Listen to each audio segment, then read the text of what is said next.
Magandang araw Pilipinas, narito ang buod ng ulat ng panahon para sa Lunes, Hunyo 23, 2025. Ayon sa satellite image, patuloy ang epekto ng southwest monsoon o habagat sa mga rehiyon ng Central at Southern Luzon, gayon din sa kanlurang bahagi ng Visayas at Mindanao. Dahil dito, maaasahan ang maulap na kalangitan at kalat-kalat na pag-ulan, pagkidlat at pagkulog sa mga apektadong lugar gaya ng Metro Manila, Calabarzon, Soc-Sargen, Pangasinan, Zambales, Bataan, Occidental Mindoro at Palawan. Pinag-iingat ang mga residente, lalo na ang mga patuloy ng inuulan nitong mga nakaraang araw sa banta ng pagbaha at landslide. Samantala, ang Intertropical Convergence Zone o ITCZ ay nakaaapekto naman ngayon sa silangang bahagi ng Mindanao, partikular sa Surigao del Sur at Davao Region na nagdadala rin ng pag-ulan. Para sa nalalabing bahagi ng bansa, mas maganda ang panahon na may bahagyang maulap hanggang maulap na kalangitan at posibilidad ng localized thunderstorms. Sa kasalukuyan, may minomonitor na low pressure area o LPA sa labas ng Philippine Area of Responsibility o PAR na sa layong 2,500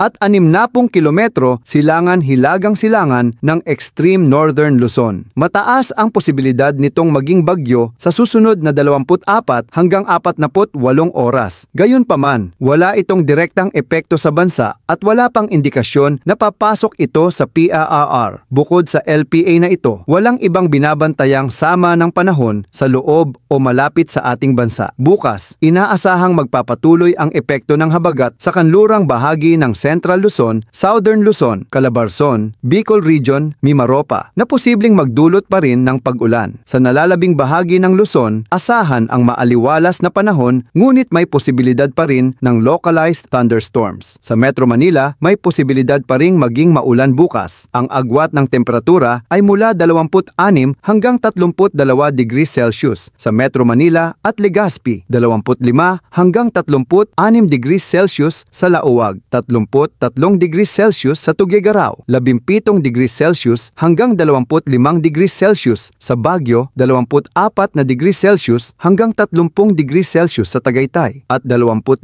degrees Celsius hanggang 30 degrees Celsius sa Puerto Princesa at Calayan Islands. Sa Visayas at Mindanao, ang kanlurang bahagi ay maaaring makaranas ng pag-ulan dahil sa habagat habang mas maganda ang panahon sa iba pang bahagi bagamat may tsansa pa rin ng thunderstorms. Temperatura sa Iloilo ay 26 hanggang 31 degrees Celsius, Cebu 25 degrees Celsius hanggang 31 degrees Celsius, Tacloban 26 degrees Celsius, 32 degrees Celsius, Davao at Zamboanga 24 hanggang 33 degrees Celsius, at Cagayan de Oro 24 hanggang 32 degrees Celsius. Wala namang nakataas na gale warning kaya ligtas na makakapalaot ang maliliit na sasakyang pandagat. Huwag kalimutang mag-like, i-share at mag-subscribe sa panahon na. Ingat po tayong lahat at maging ligtas sa bawat unos ng panahon. Ingat Pilipinas!